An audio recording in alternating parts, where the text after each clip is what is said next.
Bonjour à toutes et tous. Bienvenue sur ce webinaire porté par Intimagir sur handicap, vie affective et sexuelle, se former en Occitanie. On va attendre quand même quelques secondes, qu'en général, le temps de se connecter, il n'y a pas tous les participants participantes directement lors de la première minute, donc on va laisser une petite minute, le temps que tout le monde puisse se connecter et accéder au webinaire.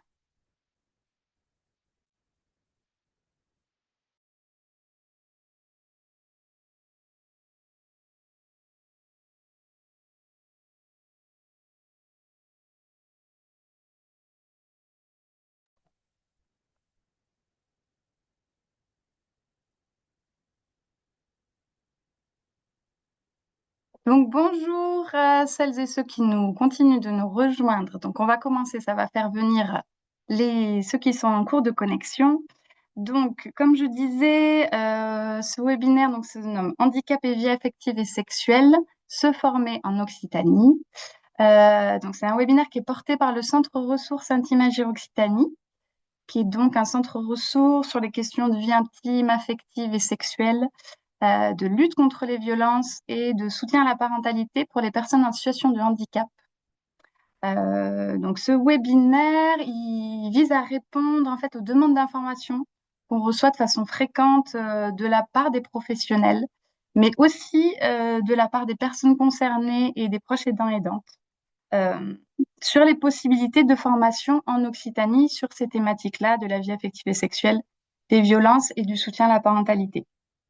Donc, on sait et on reçoit les témoignages, notamment des professionnels, du fait que les sujets en lien avec la vie intime, affective et sexuelle sont souvent des sujets sensibles qui peuvent parfois mettre en difficulté les équipes dans l'accompagnement des personnes, avec beaucoup de professionnels qui ne savent pas toujours comment se positionner, qui manquent de ressources pour porter ces sujets-là et les faire vivre.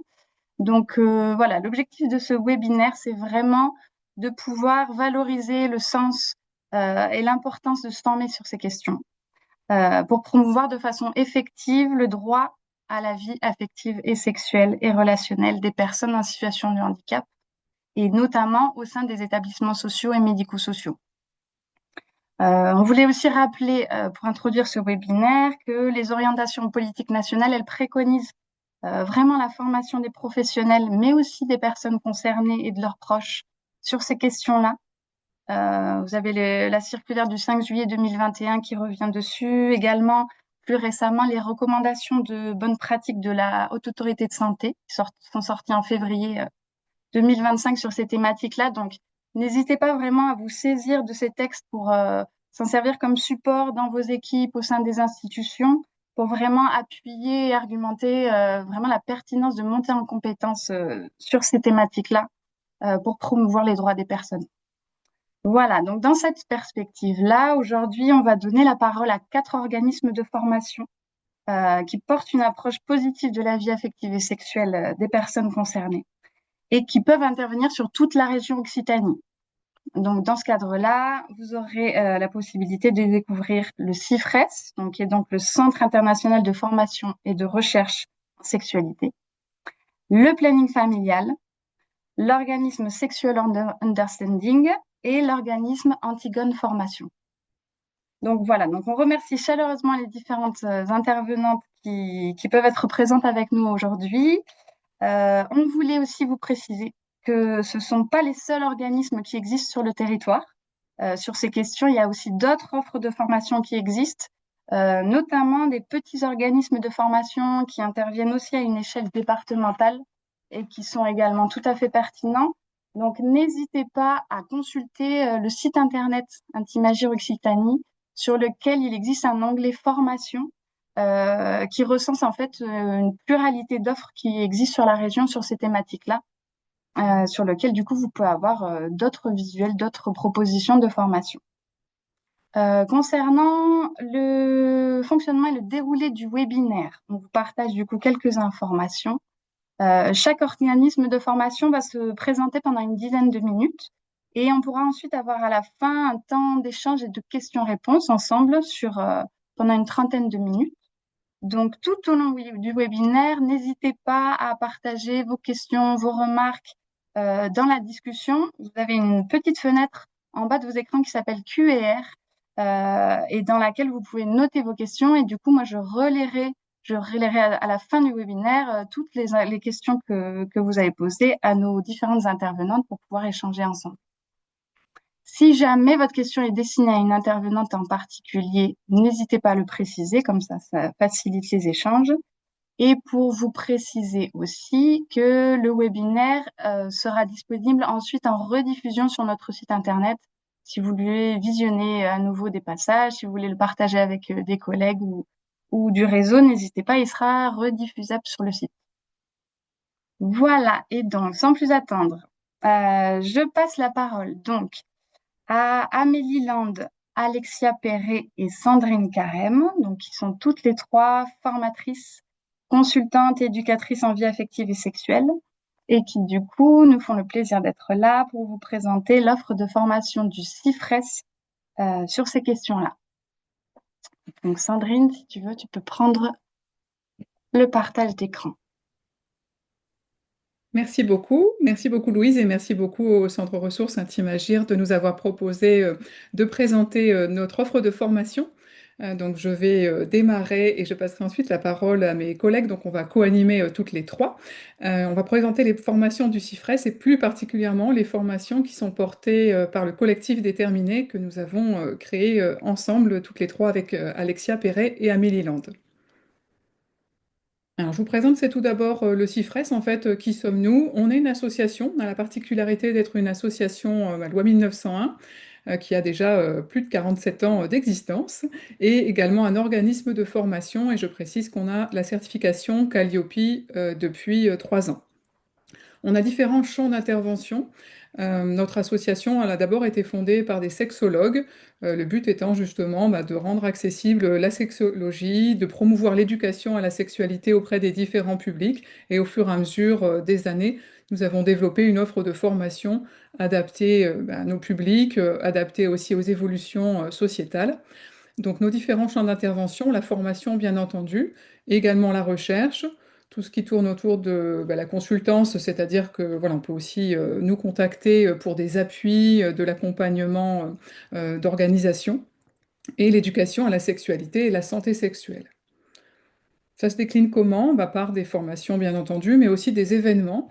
Nous avons une journée annuelle, notamment, donc bien entendu sur des thématiques liées à la santé sexuelle, à la sexologie et l'éducation à la sexualité, des ateliers également, des interventions lors de congrès de sexologie.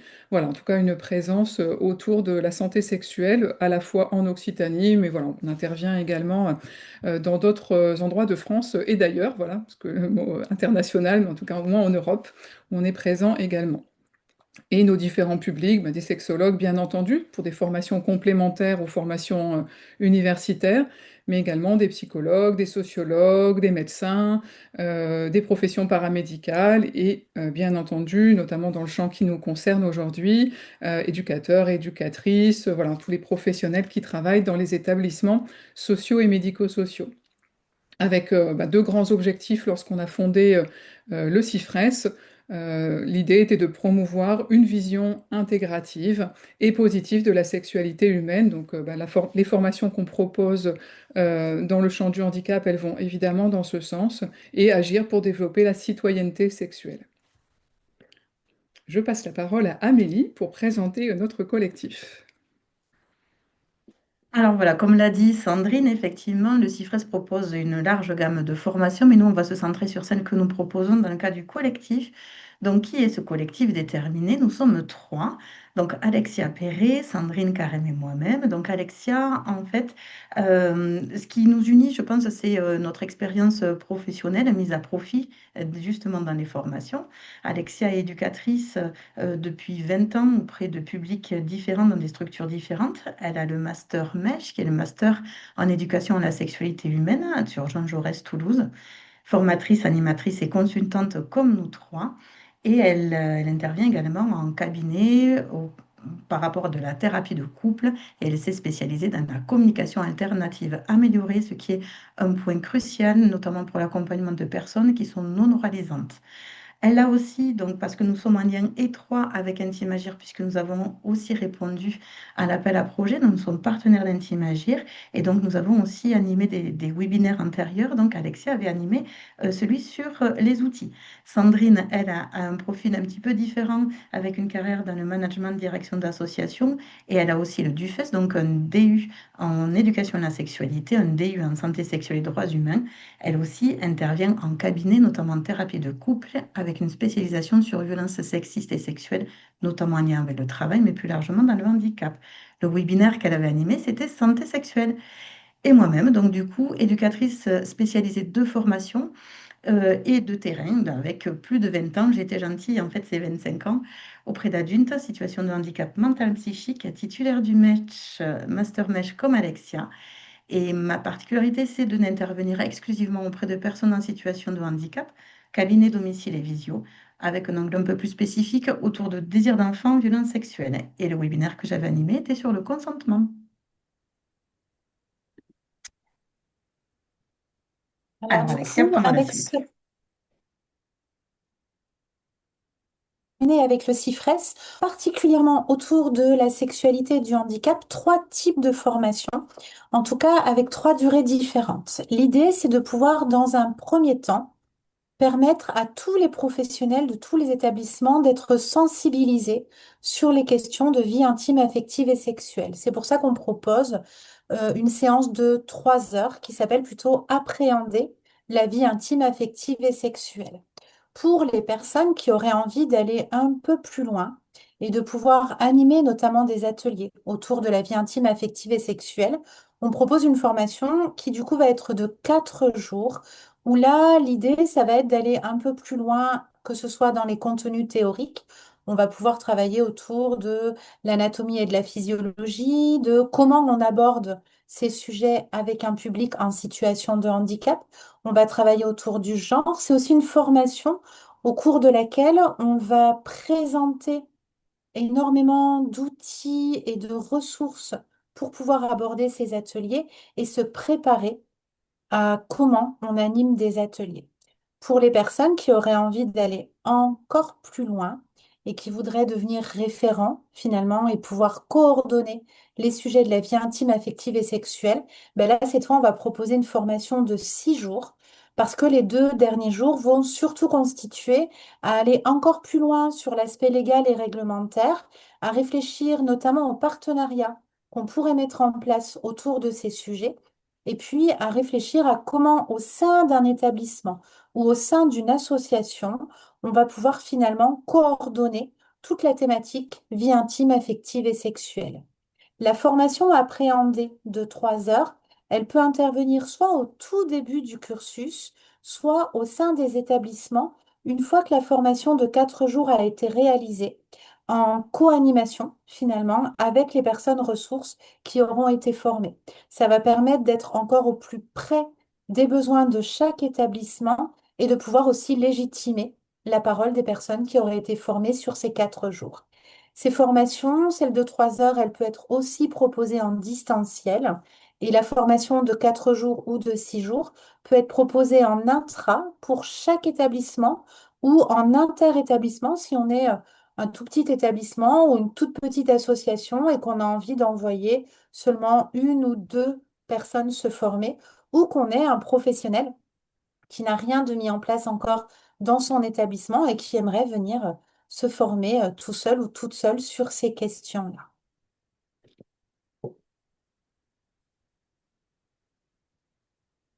Alors, je prends le relais, effectivement. Au-delà donc des formations que nous a expliquées Alexia, des formations, on va dire, socle, généralistes, transversales, on a aussi une proposition de deux autres formations plus spécifiques sur des thématiques, justement, qui ont été repérées largement sur le terrain et qui peuvent grandement mettre en difficulté les équipes, les personnes concernées, les proches. Donc, cette formation, ce sont deux formations, chacune sur 2 jours. La première, c'est accompagner le désir d'enfant et la parentalité des personnes en situation de handicap accueillies en institution. Donc pareil, c'est une formation en présentiel qu'on propose à l'intérieur des établissements. Et en tout cas, elle va concerner des professionnels effectivement d'une même association ou de même établissement pour poser cette question bien spécifique et qui met en émoi souvent les équipes. Et enfin, deuxième thématique, rencontrée beaucoup plus largement sur des publics, tout public de toute façon, ça va être la question des violences sexuelles en institution. Donc comment prévenir et agir face à ces violences sexuelles. Là, c'est une formation aussi en présentiel, soit en intra, donc c'est-à-dire encore une fois, on répète parce que c'est pas toujours très clair pour tout le monde, les mêmes professionnels d'une même association ou en inter, des personnes qui viennent de tous horizons, qui s'inscrivent sur une session. D'ailleurs, la prochaine est prévue mercredi 10 et jeudi 11 décembre à Toulouse. Si vous êtes intéressé, bien sûr, vous pouvez nous contacter. Et pour Du aller coup, comme Amélie vous l'a dit tout un... à l'heure, pardon, c'est bon, j'y vais, Sandrine? Comme Amélie vous l'a dit tout à l'heure, du coup, ben, en fait, on a énormément d'expérience dans le champ du handicap et on n'est pas juste un organisme de formation. Donc, on peut aussi faire d'autres types d'accompagnement des équipes. On peut animer notamment des comités de pilotage qui se mettraient en place au sein des associations. Ce qui est intéressant avec ces comités de pilotage, c'est que justement, comme Louise l'a dit tout à l'heure, en fait, la possibilité d'intégrer à la fois des proches et à la fois des personnes accompagnées, c'est la richesse qu'on peut avoir quand on crée un comité de pilotage. On peut aussi être sur l'animation de colloques. On a pu animer notamment un colloque l'année dernière dans le Cantal sur ces sujets-là. On peut organiser des réunions avec les familles ou avec les proches. Bien sûr, on met en place des ateliers autour de la VIAS parce qu'en fait, on n'a pas envie de former des personnes sur des sujets qui s'éloigneraient trop de nous. Donc, on continue de notre côté à animer des ateliers pour être sûr d'être au plus proche de ce qu'on transmet aux personnes pendant les formations. Bien sûr, on peut réaliser des permanences sexo au sein des établissements. On anime des gaps auprès des équipes et on peut aussi aider les établissements à préparer leur audit, notamment sur la question de vie intime, affective et sexuelle en lien avec la dernière recommandation des bonnes pratiques professionnelles. Et comme on est un peu des grandes fans à la fois de cette thématique et à la fois de tout ce qui est recommandation de bonnes pratiques professionnelles, en début d'été, quand tout le monde se préparait des apéros, ben nous, on avait eu une autre idée pour passer une soirée sympa. On a préparé une petite vidéo qui s'appelle RBPP sur canapé, au cours de laquelle, en fait, on vous explique un petit peu pendant une cinquantaine de minutes tout ce qui est écrit dans les 85 pages de la recommandation des bonnes pratiques. Vous pouvez nous retrouver du coup sur YouTube et ça donne une idée un petit peu de notre état d'esprit et de la manière dont on a envie de transmettre finalement des informations et des formations sur ce sujet-là. Et donc pour terminer, si vous souhaitez nous contacter, donc vous avez déjà, pour prendre connaissance, la fameuse vidéo, la RBPP sur canapé.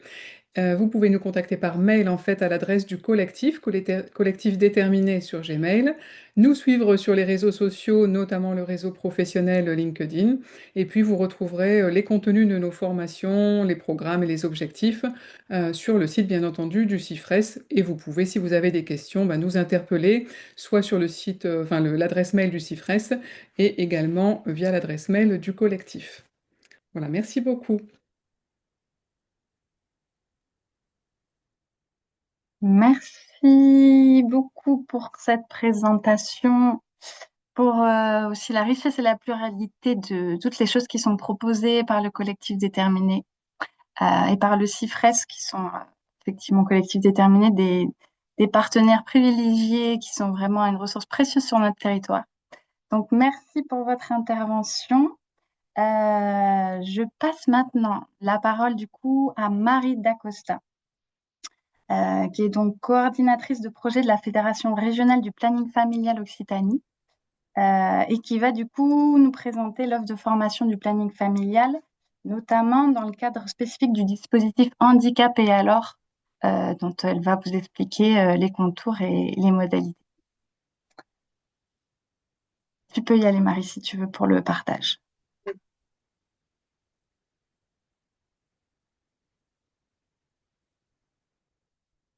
Bonjour tout le monde. Donc, je vais vous présenter, déjà me présenter. Je suis Marie Dacosta. Donc, je suis en effet salariée de la Fédération régionale du planning familial, mais fais partie aussi du groupe de pilotage national du programme Handicap et alors.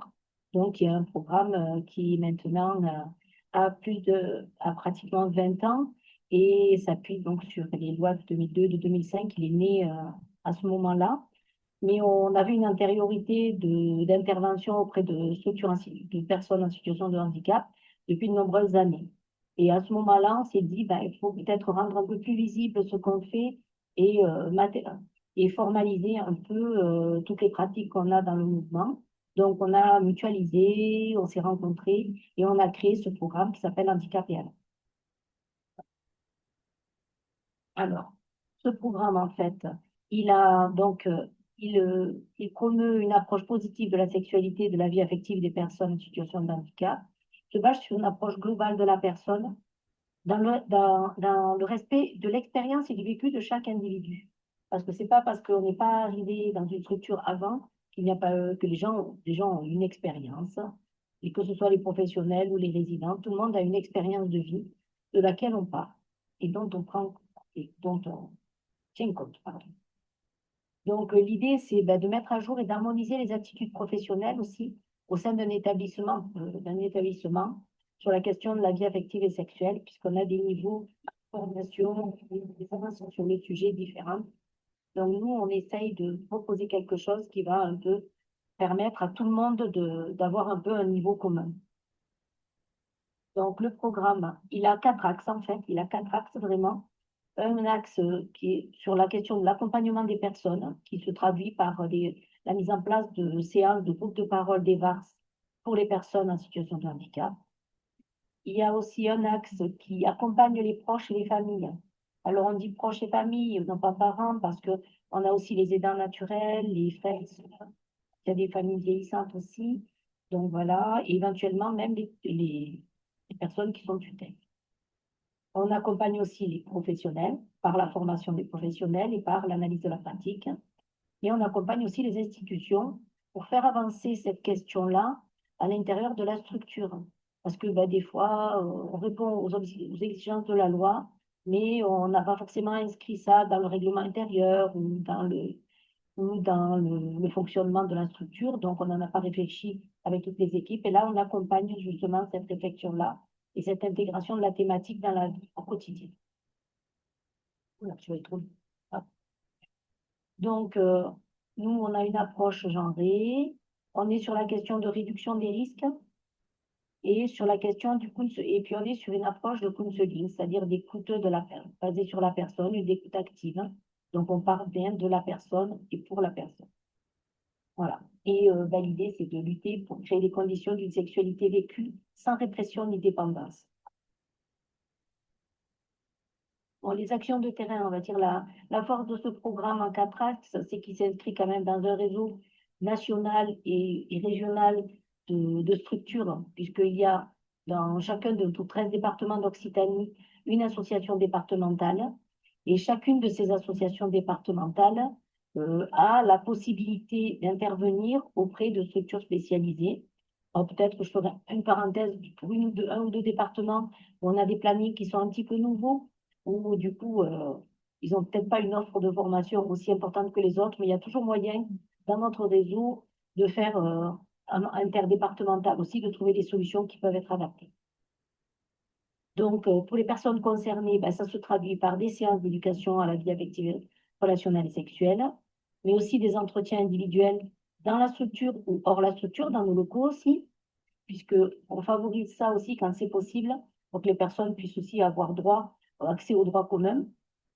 Et les familles et les proches, pareil, on anime des groupes de parole pour faire tomber justement les représentations des familles sur la question de la sexualité de leurs enfants ou de leurs frères et sœurs. Voilà. Un axe aussi pour les professionnels qui passent par la formation et par l'analyse de la pratique. Et puis les institutions, comme je vous disais tout à l'heure, qui est autour de l'accompagnement de la structure, autour de la question de la charte, du règlement intérieur, du projet d'établissement. Après, il faut voir comment ça peut prendre forme. Voilà les 4 axes.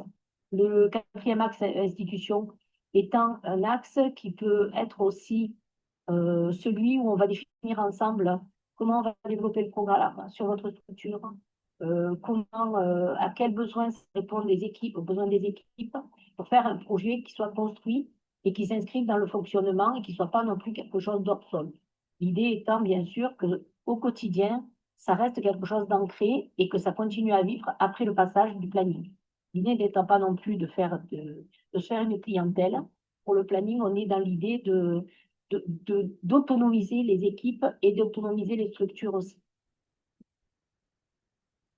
Voilà. Donc, bon, je passe un peu sur la coordination nationale, mais je vous disais tout à l'heure, tout ça est structuré au national et puis se décline en région et en département. Nos départements qui sont ouverts. La formation nationale, donc, nous, ce qu'il faut savoir pour l'approche de notre structure, c'est que les gens qui interviennent sur le programme handicapé, alors, dans les associations départementales, sont des gens qui ont des formations de conseillère conjugale et familiale, du planning familial, mais qui ont aussi des formations d'animateurs de prévention, mais qui ont surtout suivi la formation de base handicap et alors, au niveau régional ou national, de manière justement à bien répondre aux exigences du programme. Nous avons même développé ces dernières années une formation écoute téléphonique pour les personnes, c'est-à-dire qu'on a formé nos écoutantes. Vous savez que peut-être le planning familial porte le numéro vert national IVG, contraception, sexualité. Et donc, dans ce cadre-là, on a formé les écoutants et écoutantes qui le souhaitaient à la question d'une meilleure prise en compte des appels de personnes en situation de handicap. Voilà. Donc, on fait beaucoup d'analyse de la pratique au niveau national et régional aussi, et aussi des webinaires sur le partage d'outils, sur fait tourner tes outils. On partage des outils qui ont été créés ou que l'on découvre de manière à enrichir toujours nos pratiques. Voilà, par exemple, c'est notre affiche nationale J'ai un handicap et alors, qui interroge justement le fait d'en parler. La grande silhouette, qui est une silhouette à taille humaine, avec des stickers qu'on vient positionner, c'est un kakémono sur lequel on positionne et des émotions, et les vêtements, et le corps, avec le sexe, avant, arrière aussi, pour montrer bien comment c'est représenté.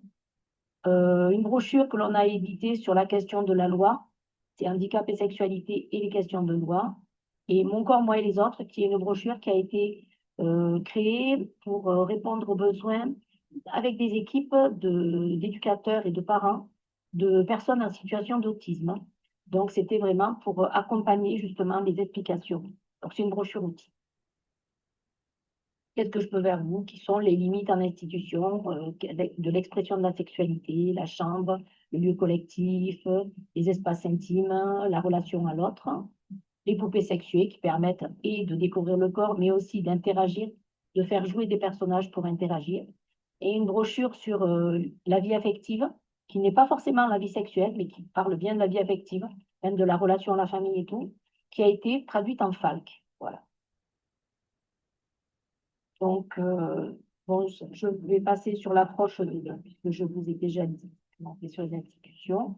Les familles, les proches, ben, ce qu'on peut dire en tout cas, c'est que quand on n'est que sur un seul axe, on limite, on va dire, on limite l'accès finalement à la question de la vie affective et sexuelle pour les résidents, parce qu'ils ne vont pas recevoir la même écoute à tous les niveaux. Donc, si on a la possibilité de faire les 4 axes et d'accompagner et les familles, et les pros, et les résidents, eh bien, ils vont avoir une écoute qui ne sera pas la même. C'est-à-dire que les parents vont peut-être faire tomber un certain nombre de tabous, de représentations qu'ils avaient, ainsi que les professionnels qui sont plus à même d'accompagner maintenant les questionnements des résidents. L'idée étant aussi dans les groupes de parole pour les résidents, qu'il y ait aussi de l'entraide, parce que c'est ce qui se passe souvent aussi, c'est qu'il y a même du relais dans le groupe. Voilà, les personnes montent en compétence aussi, suivant bien sûr le niveau d'autonomie et de capacité. Donc, ce qu'on veut renforcer chez les personnels surtout, c'est l'idée en fait au bout de nos cycles de formation qui durent à peu près 6 à 8 séances de 2 heures, que l'on répartit tout au long de l'année si possible, en tout cas une période, en essayant de le mettre en parallèle des séances pour les résidents, voilà, ou résidents ou usagers, tout dépend des structures dans lesquelles personne travaille. On a des groupes de 10 à 15 personnes en pluridisciplinaire. Donc, c'est ce qu'on propose aux structures, c'est de dire que tout le monde doit pouvoir avoir accès à cette formation. Ce n'est pas seulement une formation d'éducateur, mais c'est aussi une formation qui peut toucher une personne qui fait les nuits, qui fait veilleur de nuit, une personne qui a l'animation d'atelier, par exemple, mais que tout le monde puisse, s'il se pose des questions sur ces questions-là, de pouvoir être le relais. Alors, non pas un expert, hein, parce que l'idée, c'est pas d'être un expert de la santé sexuelle quand on sort d'une formation, mais c'est bien d'avoir fait tomber un certain nombre de représentations. Donc, animer les groupes de savoir animer un groupe de parole avec des résidents et des résidents. Et comme je vous ai dit, on est dans le passage de relais. L'idée étant d'autonomiser aussi les structures. C'est-à-dire que, bon, bien sûr, on sait que les équipes tournent, mais si on peut, eh ben, c'est permettre aux structures d'être autonomes sur cette question-là en interne. Que les éduques ou animateurs ou autres personnels soient, enfin, surtout les personnels éducatifs, là, soient en capacité de mener un entretien individuel, d'accompagner individuellement une personne vers l'extérieur en étant rassurant. Par exemple, peut-être un truc qui peut vous parler, la question d'aller chez le gynéco, une consultation gynécologique. Eh ben, nous, on fait des mises en situation lors des formations sur comment on explique pour rassurer, comment on accompagne le geste aussi, à dire, expliquer les gestes qui vont avoir lieu, éventuellement prendre contact, voilà, avec le soignant pour savoir ce qu'il va y avoir de fait comme geste aussi pour accompagner les personnes en plus de sérénité. Donc, aussi, l'idée, ben, c'est que pareil, les personnes formées puissent animer aussi les parents et les proches, ne serait-ce qu'en étant ouverts aux questionnements et aux inquiétudes des familles sur la question de la vie affective, relationnelle et sexuelle. On sait que c'est des fois un point d'achoppement, c'est un petit peu compliqué parfois dans la transmission, hein, qu'est-ce qu'on dit pas, le droit à l'intimité des résidents, etc. Et l'idée, ben, c'est d'identifier vraiment les manques, les besoins en formation et les compétences à acquérir dans le groupe. Et que, à l'issue de ce groupe, eh ben, les gens se sentent suffisamment renforcés sur cette thématique. Bon, par contre, ce qu'on peut dire sur l'approche, c'est que ben, c'est des exercices qui suscitent l'implication, les échanges et la réflexion dans un esprit d'éducation populaire. On part des personnes pour les amener ailleurs, mais c'est elles qui décident d'aller où elles veulent aller, exactement. On ne force jamais une personne d'aller plus loin que ce qu'elle ne se sent capable aussi, mais on invite, en tout cas, on ouvre des portes et on essaye de faire tomber les représentations, puisqu'on sait que surtout, la question des blocages sur ces questions-là, c'est souvent des représentations. Donc, on travaille beaucoup, beaucoup sur ces questions-là. Voilà, ce qu'on demande aux professionnels, ben, c'est de faire un pas de côté. C'est pas de pallier au handicap comme ça peut l'être à d'autres moments, quand il s'agit d'avoir une moins de mobilité, etc. Mais là, on n'est pas dans le palier handicap, on est plutôt à accompagner vers l'autonomie, vers un accès aux droits et du coup, vers un accès à la citoyenneté dans la dimension de la santé sexuelle. Et voilà. Et l'idée, c'est trouver la bonne place, ni intrusif, ni se désintéresser de tout, ni dans une démarche de propagande non plus de la question de la sexualité, avec une approche respectueuse et bienveillante. Voilà. Mais savoir accueillir la parole. Être garant ben, aussi d'un cadre qui soit sécurisant et non pas sécuritaire, parce que des fois, pour protéger, ben, on sait que le pour protéger fait du mal sur ces questions-là aussi et se poser la question de ses propres ressentis, de ses propres représentations et que l'on a. L'idée n'est pas d'en faire des experts, je vous disais, mais bien des accompagnateurs bienveillants. Pour les résidents, ben, puisque comme on intervient en parallèle sur on intervient pour permettre aux personnes d'intégrer le schéma corporel, l'expression du consentement, rendre autonomes les personnes dans leurs choix et dans leurs pratiques. Bien sûr, je n'ai pas listé là, mais bien sûr qu'on aborde la contraception, les IST, l'hygiène, toutes ces questions-là seront abordées aussi, mais dans un objectif d'aller vers plus d'autonomie. Voilà. Donc, ça, c'est nos actions sur le national. Je dis que c'est une expertise, on est quand même sur 876 actions collectives, c'est-à-dire cycle de formation, en groupe de parole, pardon, j'ai dit une bêtise. 6599 personnes qui ont été rencontrées, 655 professionnels qui ont été formés. Voilà, dans les formations qui ont été recensées dans notre outil de recueil de données. Et il y a quelques associations qui ne font pas de recueil de données. Donc, on a une petite déperdition et ça vous donne un peu une idée de combien représente le volume de ce qu'on fait. Là, c'est les âges des actions collectives. Je vais vous passer le rapport d'activité qui, à mon avis, n'est pas très intéressant pour vous. Voilà, je vous remercie beaucoup pour votre attention. J'espère pas avoir été trop longue. et j'attends vos questions. Merci beaucoup, Marie. Donc, merci pour cette présentation. Donc, l'idée, c'était vraiment de comprendre un peu mieux comment se décline ce dispositif et handicapé alors sur le volet de la formation. N'hésitez pas, du coup, comme l'a dit Marie, à vous rapprocher des antennes départementales pour vraiment voir au sein de chaque département comment le planning dont vous dépendez peut décliner son offre de formation et avoir, du coup, la formation précise des possibilités de formation sur chaque département, puisqu'elles ont vraiment une réalité spécifique selon les départements. Merci pour ton complément, c'est vrai. Et l'idée, c'est quand même de faire des passerelles entre les structures quand elles sont installées sur les départements et nos antennes. Tout à fait. Tout à Merci. fait. Ben, merci beaucoup, Marie, pour cette présentation. Du coup, on va maintenant vous proposer de découvrir une formation qui est proposée par l'organisme Sexual Understanding, qui est porté par Sheila Warenburg, qui est donc une formatrice et sexologue qui a créé cet organisme de formation. Malheureusement, Sheila n'a pas pu être présente finalement en direct avec nous aujourd'hui, mais elle a du coup préparé pour ce webinaire une vidéo dans laquelle elle va vous présenter la formation qui sera proposée pour 2026 en Occitanie. Donc, on vous propose de regarder ensemble cette vidéo où vous pourrez du coup avoir un peu les éléments sur la formation qui va être proposée par cet organisme.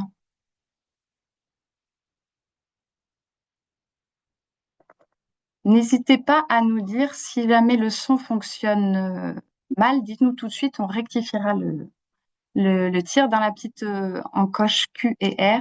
J'en profite pour vous inviter. N'hésitez pas à poser vos questions au fur et à mesure des interventions pour qu'on puisse les distribuer, les relayer à la fin du webinaire pour pouvoir échanger avec les intervenantes et avoir la chance qu'elles soient présentes pour discuter avec elles. Donc voilà, je vous laisse avec la vidéo.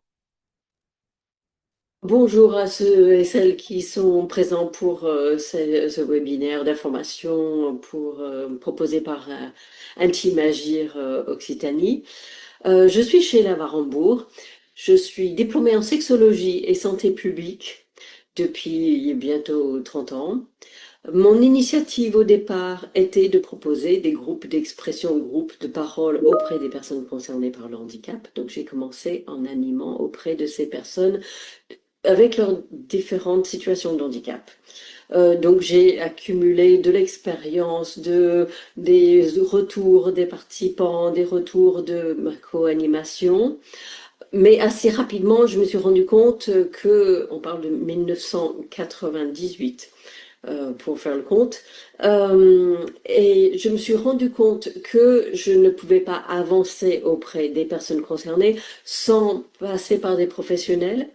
Donc, la formation professionnelle. Donc, je propose aujourd'hui des formations, enfin, depuis bientôt 30 ans, hein, des formations auprès des professionnels, tout secteur, on va dire, personnes dépendantes, personnes âgées, handicap moteur, déficience intellectuelle, autisme, maladie psychique, bref. Je propose des formations professionnelles pour que des professionnels puissent mieux accompagner des personnes concernées par le handicap dans leur vie intime, leur vie affective, leurs relations, leur santé sexuelle. Maintenant, il faut que je vous explique plus en détail la démarche animation de groupe de parole, groupe d'expression sur la vie intime, la vie affective et la santé sexuelle. Pour moi, l'objectif, c'est proposer un lieu où les personnes peuvent s'exprimer sur ces sujets. Cette formation, je le donne depuis la formation, donc la formation d'animateur de groupe d'expression, je donne cette formation depuis 2004. Donc ça fait plus de 20 ans que je donne cette formation. D'ailleurs, en 2004, on a fait une grande fête d'animateurs, de groupes de parole, groupes d'expression. C'était très chouette de se retrouver en famille, entre animateurs, avec la même philosophie d'animation. En 2023, je me suis dit, je souhaite proposer cette formation aussi aux personnes en situation de handicap qui souhaitent apprendre à co-animer. Et donc, j'ai proposé cette première formation, on va dire, clairement dédiée à la co-animation personnes concernées par le handicap et animateurs professionnels, on va dire, en 2023. C'était tout ce dont j'ai toujours rêvé. Dans le passé, effectivement, j'ai eu quelques personnes en situation de handicap qui ont participé à cette formation, mais là, cette fois-ci, c'était vraiment dédié à la co-animation. Et comme je viens de dire, c'est tout ce dont j'ai toujours rêvé. Tout le monde a joué le jeu, tout le monde a appris à animer, co-animer des groupes d'expression. Et en terminant cette formation, je me suis dit, c'est là où je vais aller. C'est vraiment là où je souhaite finir ma carrière, c'est vraiment en mettant mon énergie dans ce genre d'initiative. Comment faire? Comment faire?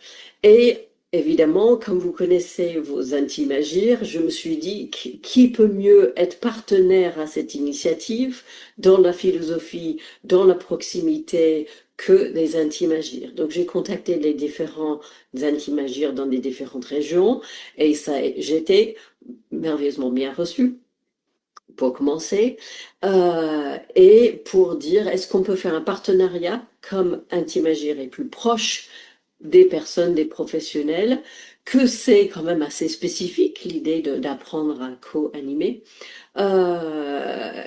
Et donc j'ai réalisé 2 formations en 2025, il y aura une 3e, 4e en fin d'année. Et après, en 2026, la formation en Occitanie. De quoi s'agit-il? De cette spécificité de... Je vais utiliser un vocabulaire, c'est grâce à mes collègues suisses avec qui on va faire cette formation en Suisse en 2026. En Suisse, ils disent pair représentation au lieu de pair aidance. Et à partir du moment où j'ai entendu le mot pair présentation, ça me semblait tellement plus proche de ma vision de ces binômes ensemble que, bon, à partir d'aujourd'hui, vous allez entendre pair représentation pour parler de ces binômes, personnes concernées par le handicap et personnes, on va dire, professionnelles ou une autre personne. Voilà, donc pair représentation, c'est donc je souhaite que les gens s'inscrivent en binôme, peu importe le handicap. Effectivement, peu importe le professionnel, je dirais ce qui me semble essentiel, c'est avoir envie de animer, parce que l'objectif c'est d'animer. Avoir envie de traiter des sujets liés à la vie intime, la vie affective, la santé sexuelle. Donc, on ne tourne pas autour du pot, hein, on va y aller. Quand on se forme, oui, vous venez en binôme, mais lors de la formation, vous allez co-animer avec qui sont présents lors de la formation. Comme ça, on pratique l'animation sous différentes façons. Alors, je vais revenir vers la formation. Donc, c'est pour Intimagir Occitanie, c'est du 20 au 22 janvier et 17 au 19 février 2026. Donc 2 fois 3 jours, 3 jours, puis un mois plus tard, 3 jours. Il faut participer à toute la formation. La formation est proposée en pension complète. Oui, depuis plus de 20 ans que je propose cette formation. C'est obligatoire de rester là en pension complète. C'est tellement essentiel parce que moi, en tant que formatrice, je suis là pour assurer qu'il y ait une cohésion du groupe et que le groupe, individuellement et collectivement, que tous les participants à cette formation, que vous soyez en sécurité. Donc on a besoin de passer du temps ensemble, discuter ensemble, dîner ensemble, peut-être faire une balade après la formation ensemble. C'est ça, créer cette cohésion. Comme ça, on est en confiance quand on a besoin de se mettre en jeu pour animer, pour apprendre à animer. Donc ça, c'est essentiel.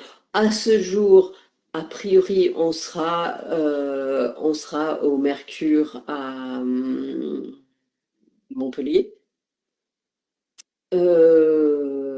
pour les 2 fois 3 jours de cette formation. On va travailler le avant d'animer, toute la mise en place, toute la préparation de mettre en place un groupe de parole, un groupe d'expression pour une association, pour une structure, pour des enfants, pour des ados, pour des adultes âgés.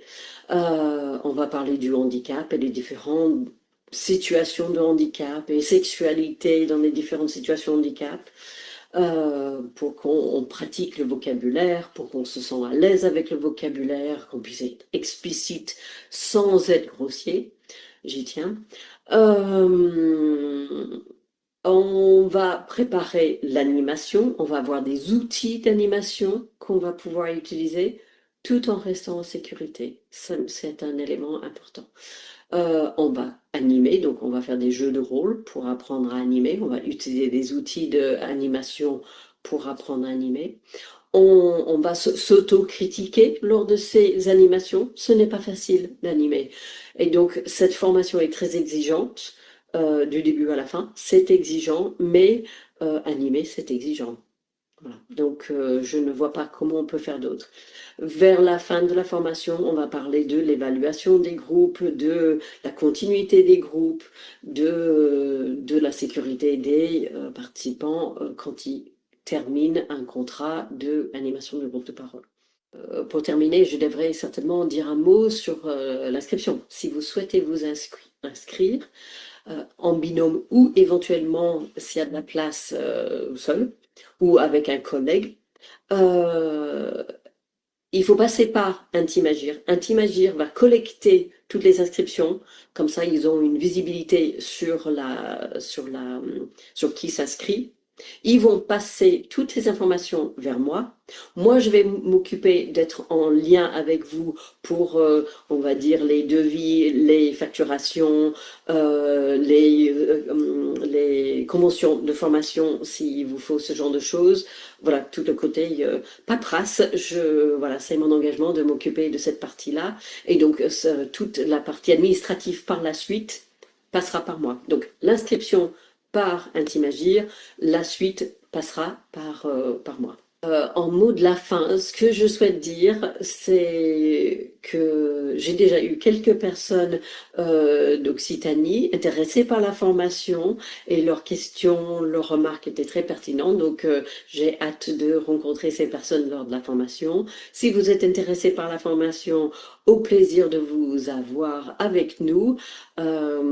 Accrochez-vous, hein. C'est pas facile, mais c'est pas facile pour la bonne cause. C'est pas facile pour la bonne cause aussi parce que quand vous allez animer, vous allez être prêt à pouvoir animer dans de bonnes conditions et être le plus à l'aise possible pour proposer ces sujets aux personnes concernées par le handicap pour que eux-mêmes ils puissent explorer leur avis personnel sur leur vie intime, leur vie affective, leur sexualité, qu'ils puissent apprendre des choses. C'est l'occasion de travailler ensemble en toute sécurité. Bonjour à ceux. Merci. Donc voilà pour cette présentation. On remercie donc Sheila Warenbourg pour cette vidéo. Donc pour cette formation qui a la spécificité d'avoir lieu du coup une seule fois, donc début 2026 en Occitanie. Et on tenait à vous préciser que pour cette formation, Intimagir Occitanie donc, porte la volonté de promouvoir l'accès à la formation pour les personnes concernées par une situation de handicap et que donc les frais de formation, d'hébergement, de restauration et de déplacement seront pris en charge par le dispositif Intimagir pour toutes les personnes en situation de handicap qui souhaiteraient y participer. Donc voilà, dans vraiment une démarche de promouvoir la participation des personnes concernées de notre place de dispositif Intimagir. Voilà, et pour préciser que du coup, comme Sheila n'est pas là aujourd'hui, il y aura Magali Marot, qui est donc directrice adjointe du dispositif Intimagir Occitanie, qui sera aussi disponible sur le temps d'échange à la fin des présentations pour répondre à vos questions en lien avec cette formation spécifiquement. Voilà pour Sexual Understanding. Je vous passe maintenant la parole à Cathy Navarro, Florence Dizin ne pouvant pas finalement être là aujourd'hui, Katina Vadrou, qui est donc conseillère conjugale et familiale et formatrice pour l'organisme Antigone Formation et qui va donc vous présenter son organisme. Je te laisse la parole, Oui. Cathy. Bonjour tout le monde. Moi, j'ai un tout petit diaporama. Florence, qui s'occupe de la paperasse, n'est pas là. Donc, voilà, j'étais très attentive à ce que tout le monde a dit. Voilà, je pense que voilà, j'espère que je vais pas être trop brouillonne parce que j'ai pas un diaporama énorme pour m'épauler. Voilà, donc nous sommes Antigone Formation. Bien entendu, nous sommes certifiés Calliope. Et puis peut-être que pour me simplifier un peu la tâche, je vais plutôt parler en je que on. Moi, je suis donc Cathy Navarro, je suis un peu spécialiste, on va dire vite fait, des professionnels qui accompagnent des personnes en situation de handicap. Je suis à l'origine de la création de ce centre de formation avec Florence Lisingro, qui, elle, est plus spécialisée dans la question des VSS. Voilà un peu pour vous présenter Antigone. On travaille sur toute la France. On est tout petit, on est tout neuf, hein, puisque on a simplement 2 ans et demi. Mais depuis 2 ans et demi, on a à peu près rencontré 350 professionnels dans le cadre des formations. Antigone, c'est un centre de formation qui défend l'égalité entre les hommes et les femmes, qui lutte contre les violences sexistes et sexuelles, et nous savons tous que nos publics sont vraiment concernés par cette question, et la promotion de la santé sexuelle. Alors, comme je vous disais, l'une et l'autre, et puis les collègues qui nous accompagnent, on a une bonne expérience dans la formation et dans l'accompagnement des professionnels. Alors, c'est là où je vais parler en jeu, parce que, voilà, je termine ma carrière, on va dire, et je me suis posé la question de qu'est-ce que j'avais envie de faire. Et en fait, en premier lieu, j'ai vraiment envie de pouvoir transférer sur le terrain ce que j'ai appris pendant plus de 20 ans au planning familial, hein, parce que on arrive du planning familial. Et l'idée, c'était vraiment de pouvoir transférer ce qu'on avait appris. Alors, de mon regard, de ma place, hein, de mon point de vue situé, j'ai commencé à travailler avec ces publics-là un peu par accident, parce que dans les années 2000, on était contacté par des professionnels qui qui avaient des problématiques, hein, des situations problématiques sur le terrain et qui demandaient des interventions. Et je vous avoue qu'à cette époque-là, hein, on est avant 2002, même un peu après 2002, on n'était pas très bien reçus, hein.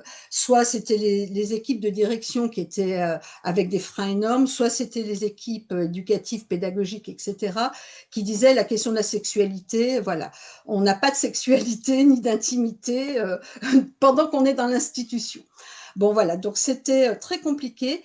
Et de mon point de vue, j'ai pu voir la situation véritablement évoluer, puisque maintenant, je crois que beaucoup, bon, on ne sait pas trop comment aborder cette question-là, mais en tout cas, tout le monde est sensible à cette question et se dit que la question de l'intimité fait partie de l'accompagnement de la personne. Fait vraiment partie de l'accompagnement de la personne, mais qu'il faut arriver à le faire. Donc, on a mis en place des formations. Non, je vais vous faire un truc avec mon diaporama. Je vais vous demander de réfléchir un petit peu. Alors, on fait des formations qui sont très opérationnelles. Le but du jeu, c'est que quand on a une formation, on puisse récupérer des choses. Alors, tout le monde le fait, hein, bien entendu. Hein, je dis je, mais bien entendu que le planning et puis tous les partenaires de formation font ça. Mais voilà, nous, notre technique, c'est vraiment d'être au plus proche de la pratique. J'ai envie de dire, la loi, un peu, tout le monde la connaît, quoi. Tout le monde sait que le droit de la personne en situation de handicap est grosso modo le même que celui d'une personne ordinaire, si ce n'est qu'elle reste en état de vulnérabilité tout au long de sa vie. Après, ce qui est plus compliqué, c'est comment je fais sur le terrain pour mettre ça en musique. Donc nous, on travaille avec des formations opérationnelles. Voilà, vous avez sur l'écran une personne de 17 ans avec un handicap léger vous aborde rapidement entre deux portes, hein, parce qu'on sait que dans la vraie vie, ça se passe comme ça. On voudrait tellement réfléchir aux situations, mais que dans la vraie vie, ça se passe souvent quand on descend du minibus ou dans le cadre d'une toilette ou des choses comme ça. Hein. Donc, vous dites entre deux portes, super, dans 15 jours, je vais aller chez ma grand-mère et là-bas, je vais voir un copain et je vais voir mon copain et je vais coucher avec lui. Donc, on fait travailler cette question, que ce soit en distanciel ou en présentiel, on fait travailler ça voilà, avec des outils d'animation. Et voilà, de mon expérience, de notre expérience, ce qui arrive, alors je ne sais pas quelle question là vous poseriez à cette personne. Je vous laisse 30 secondes. Mais en tout cas, nous, sur le terrain, ce qui se passe, c'est que tout le monde se pose la question en règle générale, est-ce que je dois prévenir les parents? Est-ce que j'ai le droit de l'accompagner au planning familial ou dans un centre de santé pour lui donner la pilule? Est-ce qu'elle est vraiment consentante? Est-ce qu'elle sait ce qui va se passer? Et en fait, ça, c'est une situation réelle. Le copain de cette personne avait 60 ans. Donc, on est vraiment dans un cadre qu'il faut signaler immédiatement et que de première intention, je ne sais pas si quelqu'une a eu cette question qui lui est venue, mais demander l'âge du copain, eh ben, c'était pas clair. Et puis, j'imagine aussi que dans cette situation, on est dans une société qui est un peu hétéronormée et qui est plutôt genrée, et que tout le monde a imaginé que c'était une fille qui allait voir son copain. Peut-être que c'est un garçon.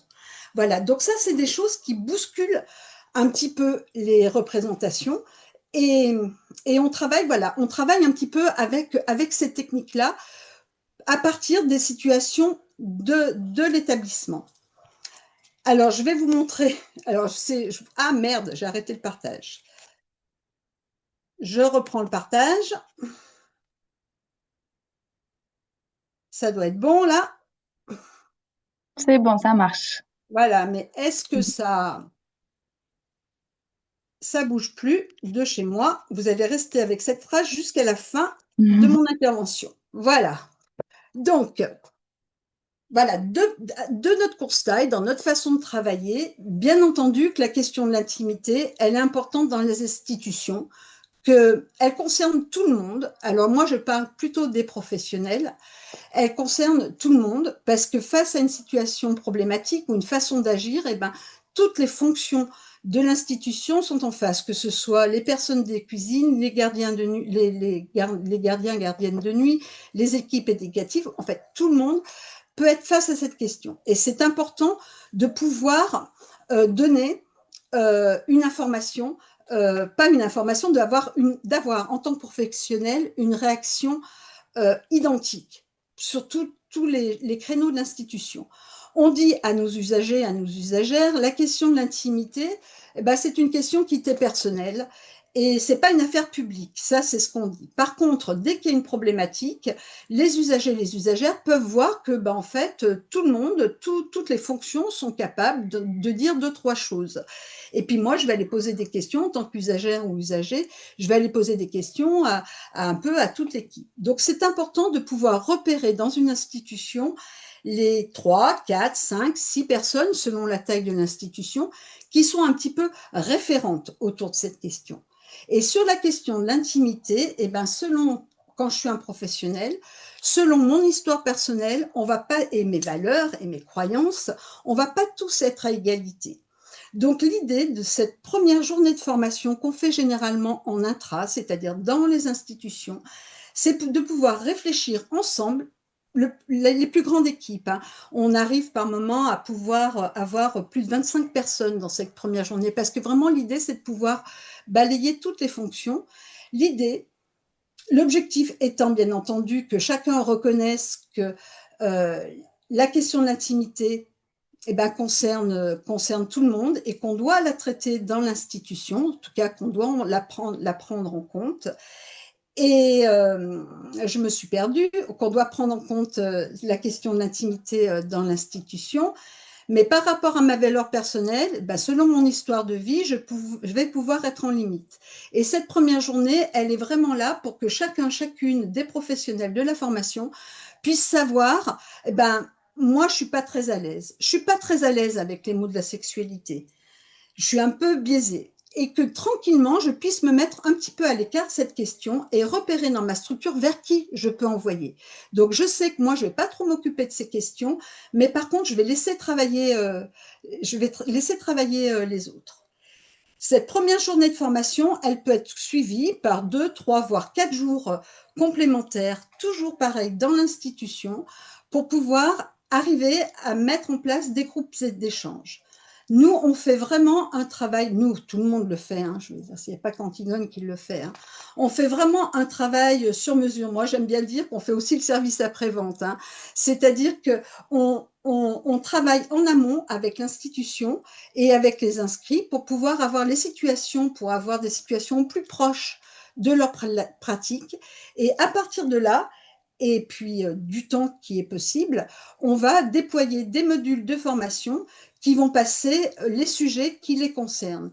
Par exemple, quand on est dans une femme avec des publics qui sont polyhandicapés, eh ben on va aller un petit peu moins sur la question de la contraception et de l'autonomie. Par contre, quand on est dans un ESAT, bien entendu qu'on va aller à fond sur comment je parle de la pilule, comment je parle des IST et comment je peux accompagner cette question-là. Donc là, c'est un travail qui est sur mesure en fonction des problématiques des salariés.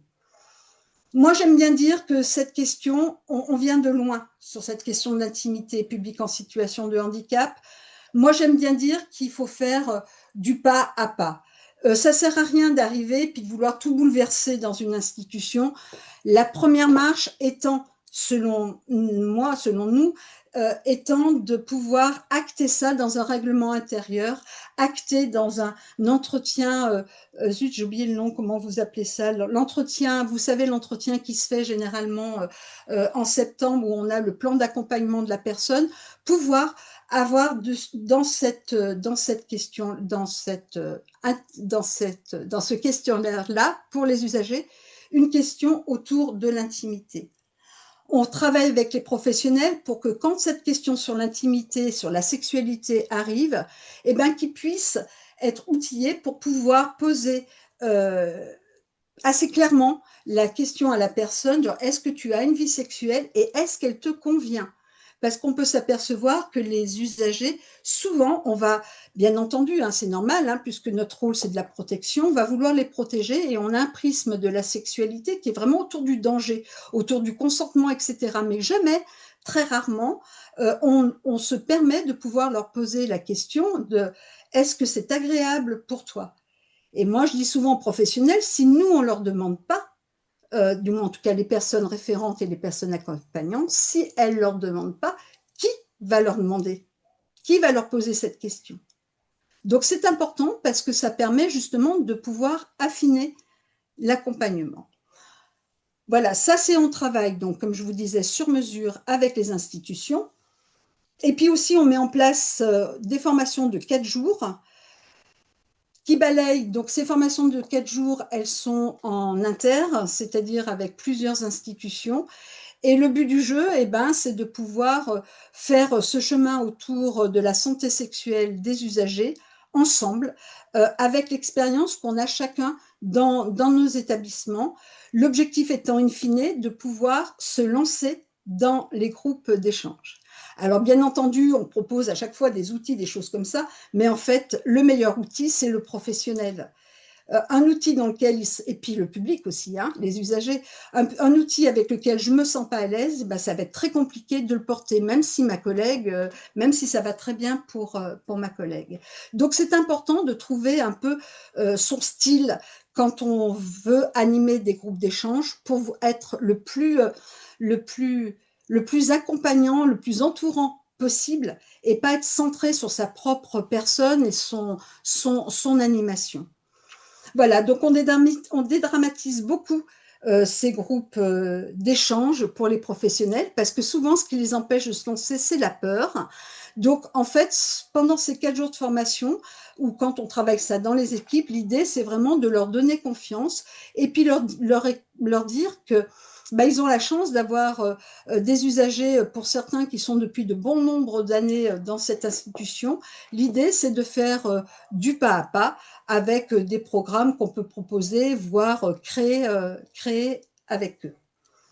Quand on a fini la formation, donc je vous dis, on reste la plupart du temps, on reste en lien. On fait nos formations en distanciel et en présentiel. Antigone est basée à Bourgoin-Jallieu dans le 38. Moi, je suis sur 7 et on travaille un peu sur toute la France. On se déplace. Je dis on parce que quand on a des gros groupes, généralement, j'interviens toujours avec Florence quand le groupe est important, surtout surtout en harmonisation des pratiques. Parce que, comme je vous disais, par rapport à l'histoire de certains professionnels qui sont sur une formation qui est parfois imposée, il peut y avoir un retour, voilà, un retour important. Ça peut être compliqué pour eux ou pour elles. Donc l'idée, c'est d'être deux. Et on peut cocooner un peu mieux le groupe et éventuellement sortir ou suivre ou être à l'attention des réactions pour pouvoir reprendre quand il semble reprendre individuellement quand il y a quelque chose qui fonctionne pas. Voilà, et donc à la fin de chaque formation, on a un outil Padlet, plutôt que donner des papiers, qui est, voilà, il est rempli avec beaucoup, il est très très complet. C'est ni plus ni moins un Google ou des outils qui sont un peu sélectionnés, qui ont été expérimentés, avec du contenu plus théorique, plus intellectuel, sur des articles qui sont la base de ce que nous transmettons. Sur celui que vous voyez là, vous avez un zoom sur les publics autistes, parce que comme vous le savez, on ne va pas parler de la même façon sur les questions d'intimité selon la typologie de handicap qu'on peut avoir, et que par moment, dans les institutions, il y a un mélange entre des troubles cognitifs et puis des troubles TSA, voire des troubles autistiques importants, et que c'est important de pouvoir monter ces groupes d'échange ou réfléchir avec ces publics, les accompagner en fonction de leurs problématiques. Voilou, ce Padlet, il est disponible toute la vie toujours, hein, c'est-à-dire qu'à partir du moment où on a suivi une formation, nous, on donne le lien que les professionnels se retransmettent après. Il est souvent beaucoup plus riche que ce qui a été abordé en formation. Par exemple, la question de la parentalité, on ne l'aborde pas tout le temps parce qu'il y a des institutions qui ont vraiment cette demande-là. La question de l'aidant ou d'aidante sexuelle aussi, c'est pas toutes les institutions qui ont cette problématique. Bien sûr, tout le monde l'a, mais en tout cas, il y a des institutions qui n'en sont pas encore là. Donc, il y a vraiment un panel de tous les outils qu'on peut à peu près trouver sur le web, et puis tous les textes réglementaires. Et voilou, je crois que j'ai fait un petit peu le tour. Voilà, me semble-t-il. Je n'ai pas mis de où nous contacter, donc vous nous trouverez Antigone Formation. Et puis voilà, Intimagir peut donner nos coordonnées éventuellement. Voilà, l'idée, c'est vraiment qu'on travaille ensemble. Voilà. Merci Cathy du coup pour cette intervention qui clôture donc cet éventail de présentation donc des différentes offres de formation proposées aujourd'hui sur ce webinaire. Donc ce qu'on vous propose maintenant, c'est de profiter de la présence des intervenantes pour pouvoir échanger avec elles, parce que c'est précieux de pouvoir les avoir en direct pour poser des questions et interagir avec elles en direct. N'hésitez pas à continuer à poser des questions, puisque pour l'instant, il y en a assez peu. Donc, n'hésitez pas pendant les questions-réponses à continuer de les partager avec nous dans le petit onglet QR qui est en bas de votre écran. Comme ça peut enrichir les échanges. Du coup, je partage une des premières questions qui a été relayée sur l'onglet à destination de l'intervention du CIFRES, qui a parlé du coup d'une possibilité d'intervenir dans le cadre des GAP. Et donc, on a une personne qui se demande et qui aimerait des explications, du coup, par rapport à ce que c'est un gap et quelle modalité d'intervention, donc, est possible dans cet espace-là. Je ne sais pas si Est-ce que je Sandrine. réponds du coup, les filles, ou Amélie, tu veux y aller? Dites-moi. Peu importe, vas-y, Alexia. Les GAP, c'est donc, je pense que vous le savez, des groupes d'analyse de pratiques professionnelles. Là, l'idée, c'est de pouvoir accompagner les équipes intra-établissement sur des gaps, mais à orientation sur des thématiques autour de la vie intime, affective et sexuelle. En général, qu'on a tendance à réaliser, c'est trois ou quatre groupes sur une année. On peut accompagner soit une équipe entière, soit une partie d'équipe, soit du coup les équipes qui ont été formées sur les questions de VIAS dans le cadre du GAP, qui va reprendre aussi comment elles réussissent à animer des ateliers.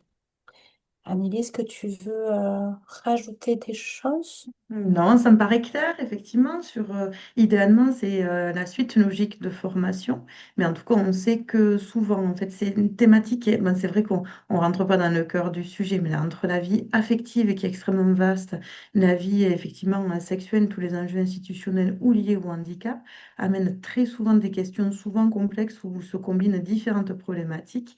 Donc, en fait, souvent, les équipes ont besoin d'un espace comme ça plus spécifiquement ciblés, fléchés pour ces thématiques-là, bien qu'il existe parfois d'autres espaces, groupes d'analyse de pratique, mais beaucoup plus transversales sur tout sujet. Là, avec une approche, notre double expertise, en tout cas handicap et vie sexuelle et institution bien souvent, en fait, on peut répondre plus précisément aux problématiques énoncées. Ce qu'on Est-ce se que c'est rend compte suffisamment souvent et qui clair? a été Pardon.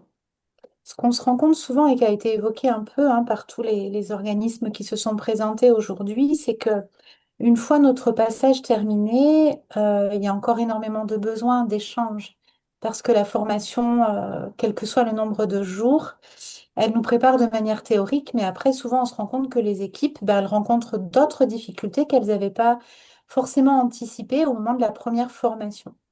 Donc, l'idée, c'est aussi de pouvoir réintervenir dans le cadre de finalement de ce suivi sur maintenant qu'on essaye de mettre en place les choses, que ce soit sur l'animation d'atelier ou sur on l'a mis en place dans notre projet d'établissement, mais seulement voilà, il y a eu un CVS et finalement au cours de ce CVS, les proches ont dit qu'ils ne souhaitaient pas que ça puisse être abordé. C'est des questionnements que les personnes, les professionnels n'ont pas toujours lors de la formation et qui peuvent arriver ultérieurement. La proposition de ces gaps, c'est aussi s'assurer qu'il pourra y avoir une continuité dans l'accompagnement. Merci pour vos réponses. Je vous partage un autre questionnement qui est plutôt une remarque ou en tout cas une réflexion sur une problématique rencontrée en institution. Une personne qui partage le fait que l'intimité des personnes accueillies en institution passe aussi par le respect de leur manière de fonctionner et d'organiser leur couple. Pourtant, cette organisation personnelle se confronte souvent aux règles et à l'organisation de l'établissement. Par exemple, dans un foyer d'hébergement, un couple peut partager une chambre. La jeune femme choisit de faire le ménage ou la lessive pour son conjoint parce que c'est ainsi qu'ils conçoivent leur vie de couple, alors que l'institution, de son côté, rappelle que chaque résident doit accomplir ses propres tâches ménagères en fonction d'un planning prédéfini. Cela pose alors question: jusqu'où l'institution doit-elle intervenir dans l'organisation intime d'un couple, ou placer la limite entre l'accompagnement éducatif et le respect de l'autonomie des personnes? Peut-être est-ce que chacune, celles qui ont envie de partager leurs remarques sur comment, en formation, justement, on peut avoir des outils pour se positionner par rapport à ces questionnements-là. Est-ce que quelqu'une veut commencer? Est-ce que Marie, tu veux commencer si tu as envie de... Et d'écran.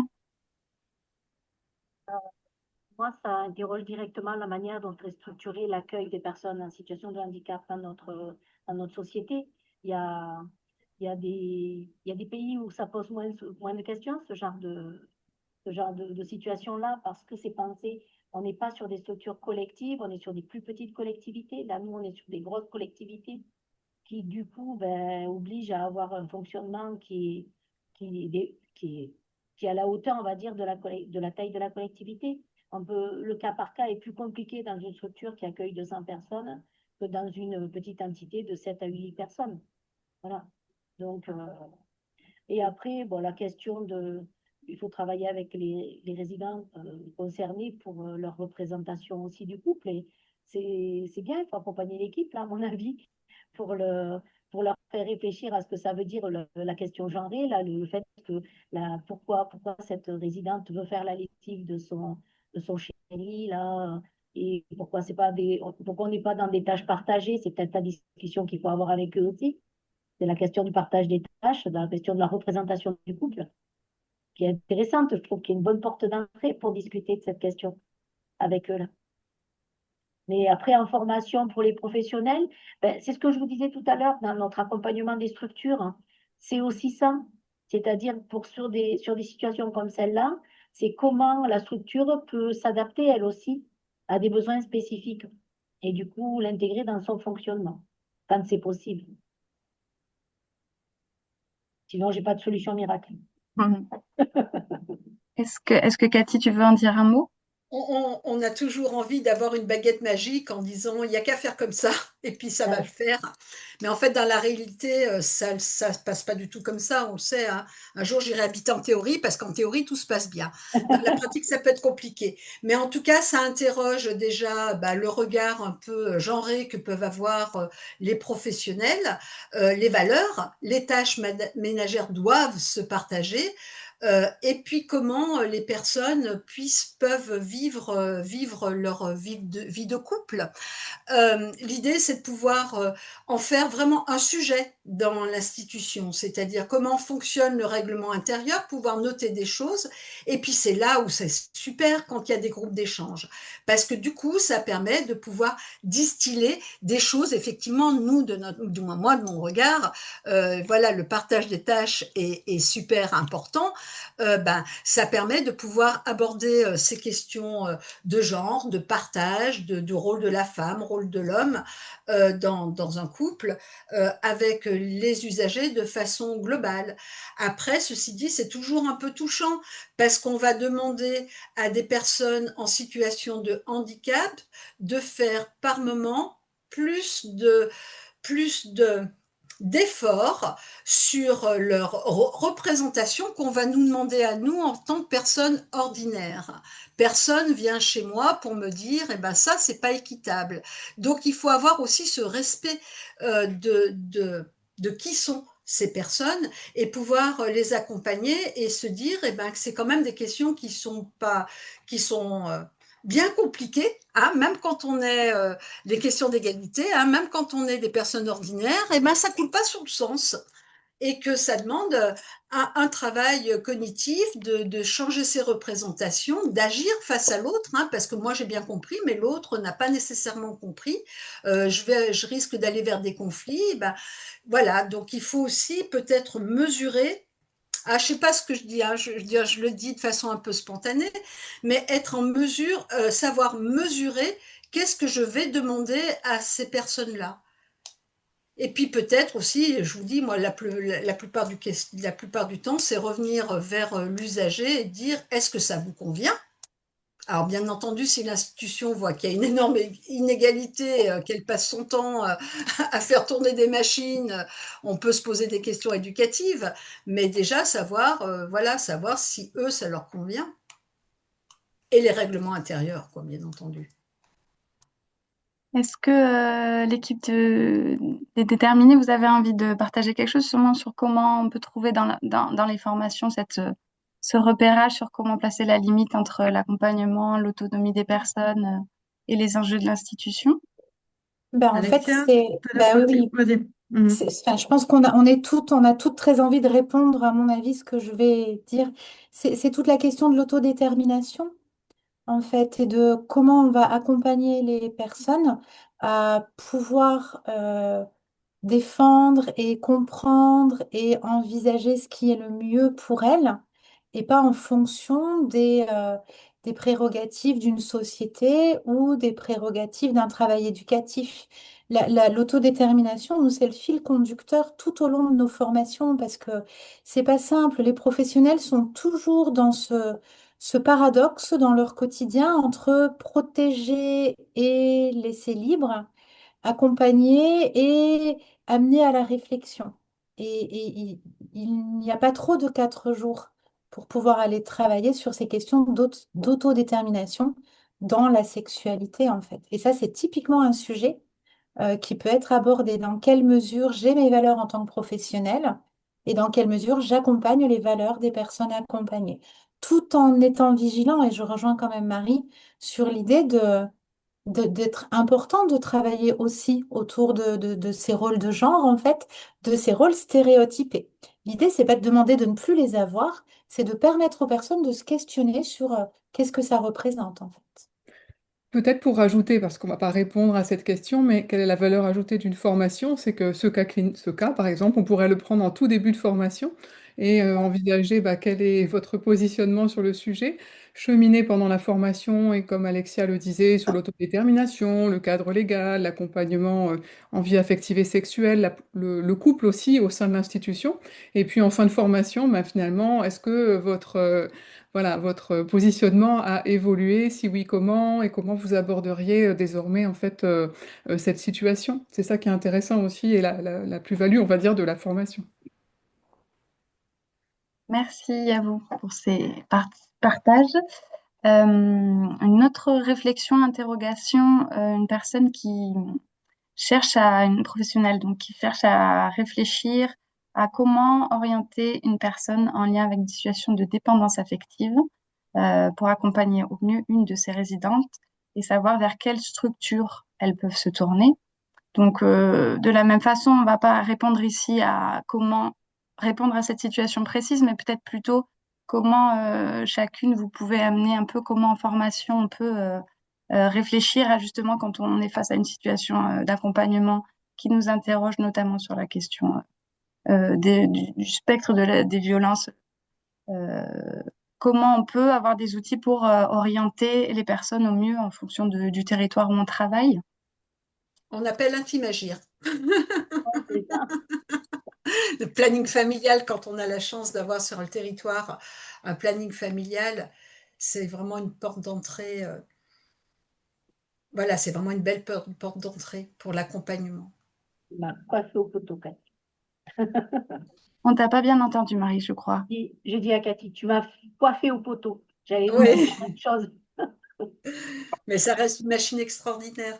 Mais voilà, planning.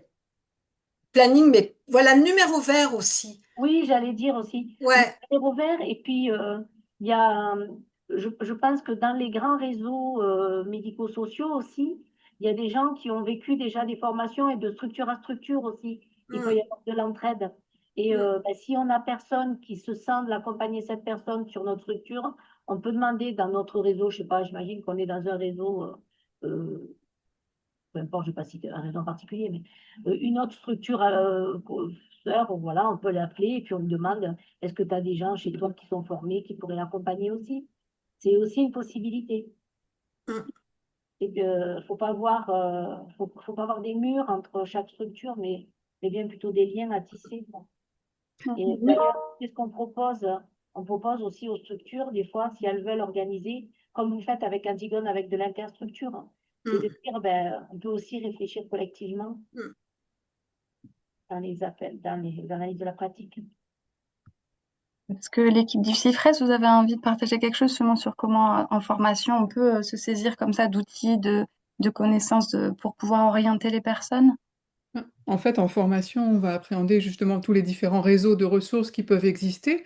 C'est aussi au rôle des référents et référentes qu'on va former de constituer leur réseau aussi de ressources de proximité avec des structures en effet comme le planning familial, les numéros à connaître, mais également sur le terrain, des psychologues, sexologues aussi à proximité si un accompagnement doit se faire en dehors de l'établissement. Là, comme la situation elle est posée, dépendance affective, voilà, est-ce qu'il y a aussi un avis enfin, ça peut être aussi un positionnement de jugement ou s'il y a une violence. Enfin, voilà, il faudra aussi déterminer dans la situation si ça peut s'accompagner en interne avec les personnes formées ou si on va chercher en fait une ressource à l'extérieur. Et si c'est la personne qui doit être accompagnée ou si c'est nous en tant que professionnels qui doit avoir ce besoin d'information.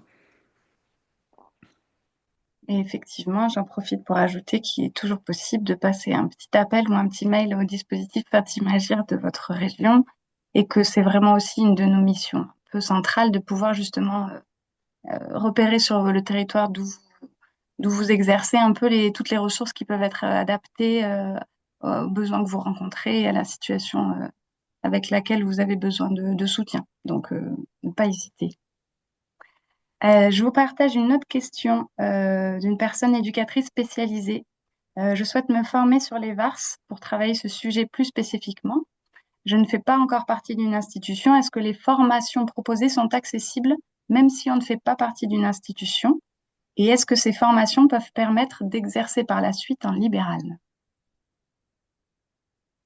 Est-ce que quelqu'un veut commencer? Est-ce que le CIFRES, vous voulez commencer? Oui, nos formations, par exemple, la formation en inter, en fait, que l'on propose, il y en a une, par exemple, qui va démarrer en octobre. Donc on vous donne un cas concret, on a des personnes qui ne sont pas dans des institutions, mais qui exercent déjà en libéral. Par exemple, on peut être sexologue, mais on a des demandes d'intervention pour animer, des ateliers dans des établissements et bien entendu, bah, la démarche est légitime de se former, en fait, parce qu'il ne suffit pas d'être sexologue, mais aussi peut-être de mieux connaître, les dimensions en fait, voilà, le handicap, les situations possibles, voilà, pour adapter justement, les contenus. Je laisse mes collègues, compléter. Oui, et puis aussi, ben, comme on l'a présenté tout à l'heure, notamment sur la formation au désir d'enfant et parentalité, bon là, il n'y a pas de date proposée en interne, mais en tout cas pour la formation violence sexuelle en institution, c'est des formations où il peut y avoir inscription libre. Donc, mais en tout cas, pour pouvoir exercer en libéral, c'est vrai que les choses ne sont pas encore très, très bien codifiées. En fait, souvent, il convient quand même d'avoir des formations un peu plus poussées, de type DU, quand même, ou de formations largement complémentaires pour éviter de se retrouver en difficulté soi-même et aussi éventuellement de mettre en difficulté éventuellement des personnes. Donc ce besoin de formation, il est vraiment repéré. Il y a des offres diverses et variées. On peut mettre des focus sur plein de choses différentes, mais en tout cas, je pense que pour exercer un libéral, il convient quand même d'avoir des formations plus poussées où voilà, il y a quand même plus de contenu, plus de densité, plus de mise à l'épreuve personnelle sur nos représentations, nos failles, nos résistances, nos points forts, aller affiner tout un tas de choses afin de pouvoir, je pense, s'installer, bien qu'après, il faudrait voir la formation initiale, etc. Donc voilà ce que je pense, enfin, moi, je pourrais compléter par rapport à ça. Et peut-être que les autres organismes, voilà, en fonction de ce qui est possible pour vous. Bah, les formations en inter, c'est-à-dire avec différentes structures, sont accessibles à tout le monde. Après, c'est la question du budget, parce que du coup, la Calliope ne marche pas. Il y a la formation éducation à la vie qui permet donc de façon générale de pouvoir se former sur les questions d'intimité, de santé sexuelle. Celle-ci, nous savons qu'elle peut être prise en charge par Pôle emploi si on est demandeur d'emploi. Mais comme vous disiez, Amélie, c'est bien d'avoir quelque chose quand même de solide, de base pour pouvoir, parce que on peut se retrouver, quand on est dans la question de l'intimité, on peut se retrouver face à des situations qui peuvent être très touchantes en tant que professionnel et c'est important de pouvoir se protéger et d'avoir les outils. Voilà, nous, on est conseillère conjugale, familiale de formation initiale. Bon courage.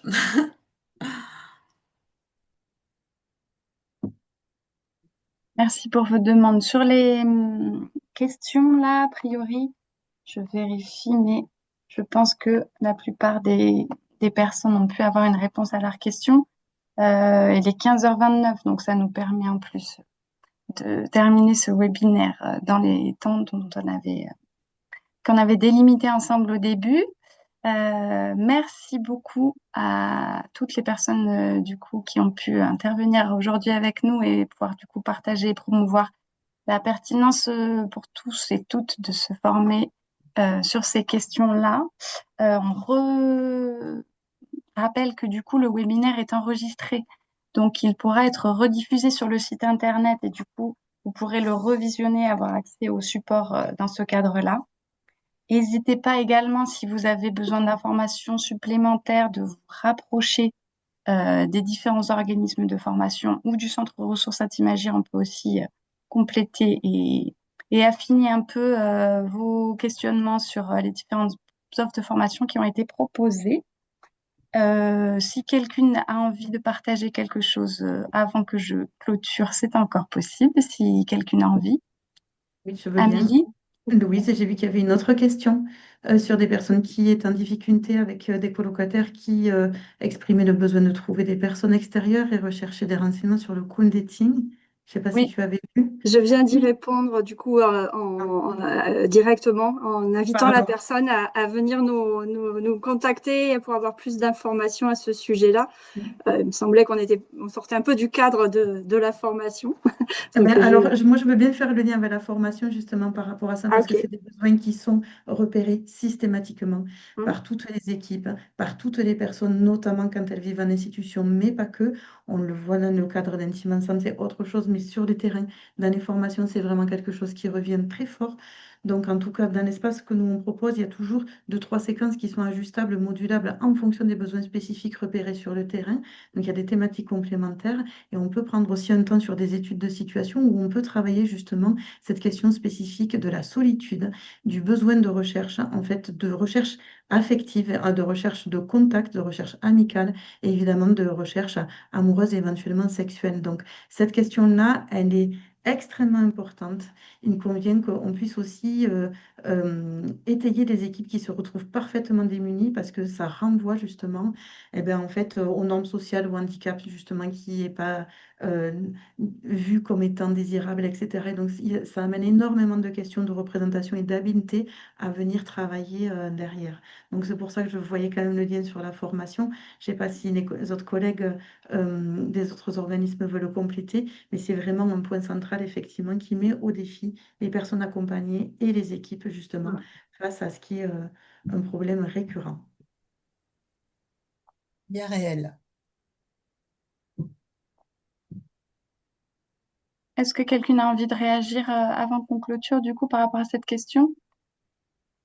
Peut-être juste de dire que toutes ces petites questions-là qui sont pas forcément, je sais pas d'où sont les personnes qui interrogent dans les questions-réponses, mais dire que ben, il faut pas hésiter de se rapprocher du planning le plus proche, parce que pour des demandes individuelles comme ça, quand c'est pas un besoin en formation pour les professionnels, là, comme un truc structuré par une institution ou une autre, hein, n'hésitez pas à aller en proximité.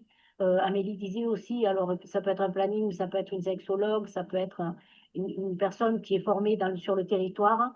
En tout cas, ce qu'il faut pas faire, à mon avis, ce qu'il faut essayer de ne pas faire, c'est laisser les gens dans la solitude de ces questions-là. Et c'est là quelle est notre responsabilité à tous, c'est de pas laisser s'installer le vide. Voilà. Et d'essayer de trouver au moins des amorces de réponses et d'interroger Intimagir, le réseau planning, le CIFRES, pour essayer de trouver un petit peu, trouver des personnes au plus proche de chez soi. Voilà. Eh bien, il me semble être une belle Une bonne conclusion. intervention pour terminer ce webinaire. Donc, merci à toutes pour vos interventions et pour vos partages. Merci à tous les participants, participantes. N'hésitez pas à approfondir, aller regarder sur le site d'Intimagir, mais aussi sur le site des différentes interventions qui ont été faites aujourd'hui pour creuser, vous renseigner et passer le cap de simplement la sensibilisation pour aller monter en compétence de façon plus transversale sur ces questions-là, c'est important. Et nous, en tant que centre ressources Intimagir, on identifie bien que c'est vraiment des besoins qui sont très repérés sur le terrain. Donc voilà, c'était aussi l'objectif de cette intervention cet après-midi. Donc merci à toutes et à tous, bonne fin d'après-midi et bon week-end, car c'est bientôt le week-end. Donc, et à bientôt, et n'hésitez pas à retrouver le webinaire en rediffusion sur le site internet d'Intimagir. À Merci à bientôt. vous. Merci à vous. Merci à tous. Au revoir. Au revoir.